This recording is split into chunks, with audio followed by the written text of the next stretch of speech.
What's up guys, it's Tommy here and welcome to a brand new Liverpool news video where we will look in detail to Liverpool's current financial situation, why Liverpool spent a lot less money than some other clubs in the Premier League and what that means for Liverpool's immediate future. And we will also have a big update on Liverpool's Mo Salah's contract situation and contract negotiation between Liverpool and Salah. And the Liverpool Echo has said that Salah demanding a £500,000 per week salary is not exactly accurate, so we will have a detailed report on that as well in this video, so stay tuned. And if you enjoy these videos, leave a like, subscribe if you haven't already. We are so close to hitting 131,000 subscribers, so with your help hopefully we can do that. And many Liverpool fans are very unhappy about Liverpool not spending as much money under the current business model under FSG, and also this analysis explains why the approach is less restrained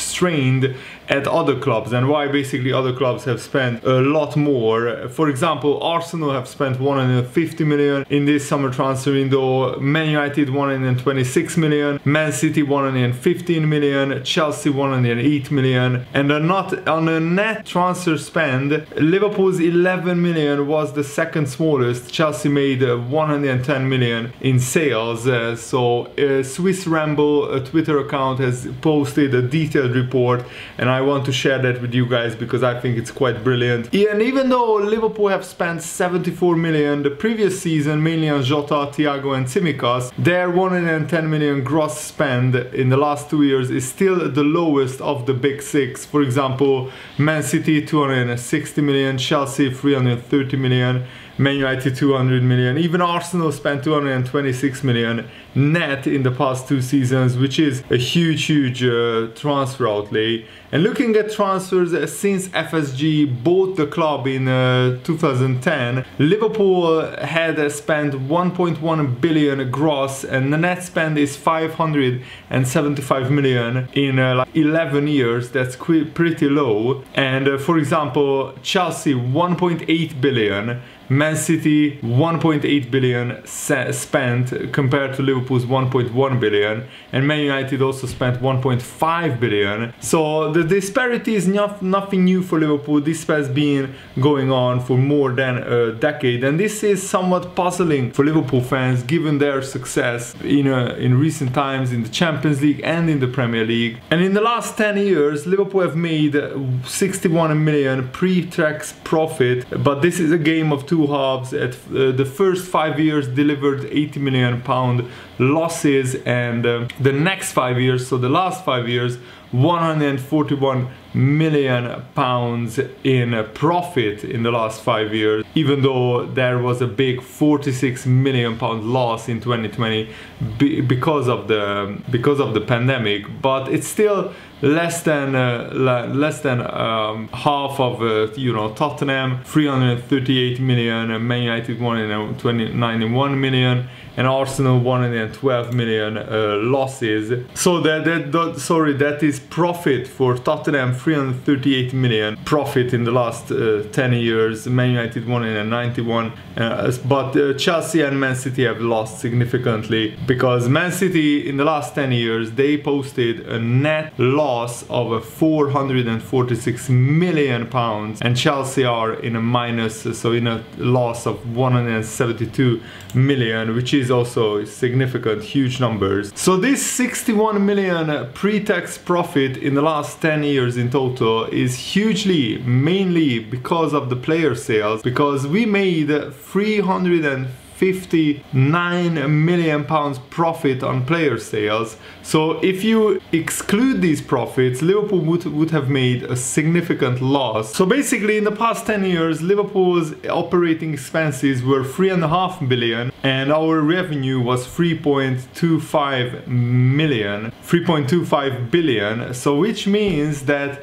basically if it wasn't for player sales, Liverpool would be every season losing money. And to reinforce this point, Liverpool's operating loss was 260 million pounds in the last 10 years, and the only profitable clubs are Man United and Tottenham in the Premier League, in the Big Six.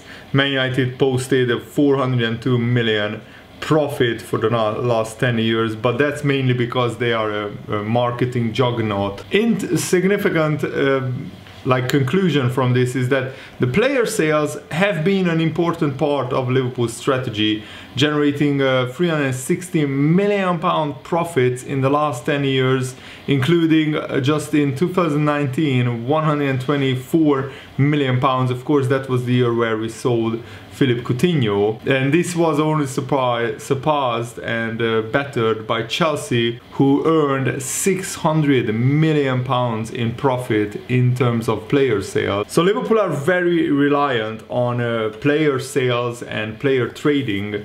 Liverpool's revenue has increased by 167% in the last 10 years, from 184 million to 490 million, which is a huge increase, the second highest in England, only behind Manchester United, who has 510 million. So we are closing the gap on Manchester United, and we are now have the second highest revenue out of the top 6. And in the Money League, Liverpool posted the 5th highest revenue in the world, and that is the first time that Liverpool have been in the top 5 since 2002, and they have improved 4 places since 2011.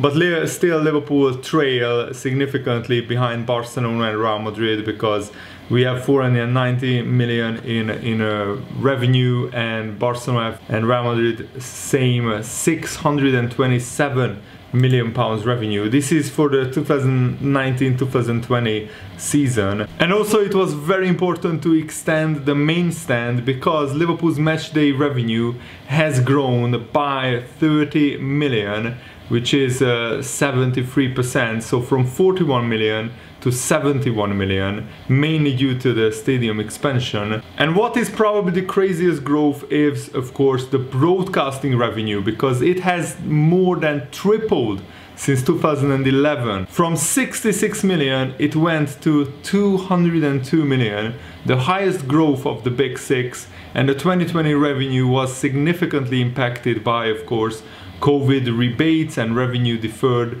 to the 2021 accounts for games played after the May the 31st accounting close. So in 2019, Liverpool's TV money grew from 97 million, from 55 million to 152 million, mainly due to new central deals, but also better merit payments. European TV money has seen a massive growth, with Liverpool earning an impressive 272 million euros in the last 3 years, more than any other English club, having won the Champions League and reached the final in this period. And probably in 2021 they got 89 million euros. So Champions League qualifications is really important and pretty much imperative for Liverpool to sustain their success. In the last 10 years, Liverpool's commercial income has grown by 140 million pounds. So it started at 77 million and now it grew to 217 million pounds, of course due to new sponsorship deals and higher retail sales. So we have been selling more shirts, more merchandise, and Man U FC have been flat over the last 4 years, but still earned almost 900 million pounds more than Liverpool in the last decade. And all the revenue growth has been eaten up by higher costs. In fact, Liverpool's wages have grown by 197 million pounds since 2011, the highest in the Big 6, due to recruiting better quality players and higher bonus payments. The focus has been on extended contract, and the club's audited accounts say that Liverpool's 326 million pound wage bill, including all staff, is the second highest in England, only behind Manchester City, but ahead of Manchester United. Man City have 351 million, Man United have 284 million, Chelsea 283 million. This includes social security and highly incentivized bonus payments. So that is the price of success, basically. Liverpool's player amortization, the annual charge to expense transfer fees over a player's contract, has almost tripled from 36 million to 104 million since 2011. This reflects investment in the team, but it's still lower than Man City, Chelsea, Man United and Arsenal. The profit and loss account does not tell the whole story, as it only shows accounting profit, which is very different from actual cash movements. In the last 10 years, Liverpool had 61 million pre-tax profit, and which was a 260 million operating loss, but 130 million cash inflow after other expenditure and financing. For the cash flow statement, we need to do two things. First, to strip out the non-cash accounting entries, both for player training, namely profit on player sales and player amortization and other depreciation, impairment, and then adjust for working capital movement. At this stage, we should understand how football clubs account for player trading, both for player purchases and sales, as the accounting treatment in the profit and loss account is completely different to the actual cash movements. Football clubs do not fully expense transfer fees in the year a player is purchased, but instead they write off the transfer fees evenly over the length of the player's contract through player amortization, while any profit made from selling players is immediately booked to the accounts. So for example, if a player is purchased for 30 million pounds on a 5-year contract, the annual amortization every year is 6 million, 30 divided by 5 obviously. This means that player's book value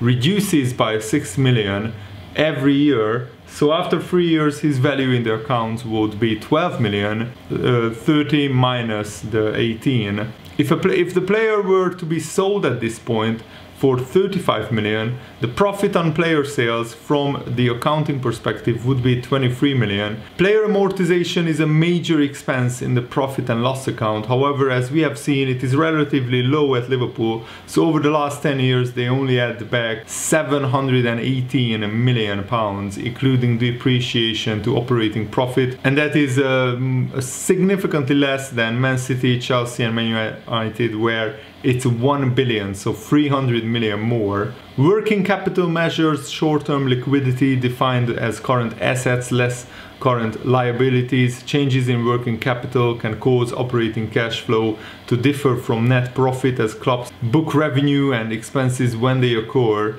instead of when cash actually changes hands. Most clubs had favorable working capital movements as they increased creditors, especially Tottenham, who increased it by 340 million. Liverpool had a 127 million pound beneficial impact, while Chelsea's cash flow on the other hand was adversely impacted by a negative 61 million movement. And yes, I know it's horribly technical, but it's important for Liverpool because as a result of these adjustments to the profit and loss account, other clubs' available cash has been boosted much more. For example, Liverpool is 846 million against Man City's 1.2 billion. In this way, over the last 10 years, Liverpool's 260 million operating loss has been adjusted to give a 586 million operating cash flow, while Man City had higher 600 million operating cash flow,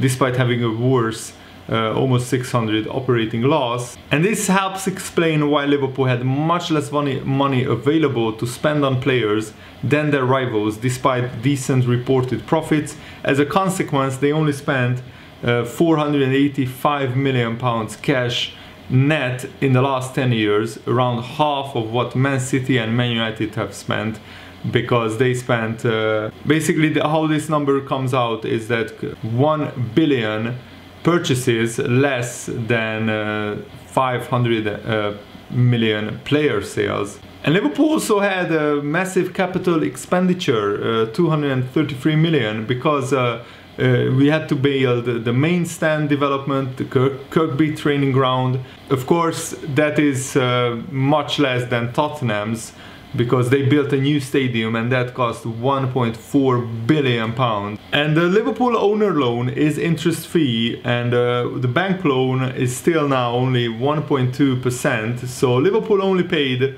in interest 26 million in the last 10 years. This is in a stark contrast to Manchester United, where the owners, the Glazers, leveraged buyout has resulted in 450 million pounds net interest payments. United also the only club to pay dividends in the last 10 years, which cost 122 million pounds. So that just shows that Man United, with their current owners, are basically cash cows for the Glazers. 450 million pounds just to pay in interest is absolutely ludicrous, disgraceful. And the FSG, the Liverpool owners, have put in 136 million pound financing in the last 10 years, mainly going towards stadium development, though the last cash injection was in 2016, with repayments since then, much more owner funding at Man City, where it was 837 million, and Chelsea 560 million.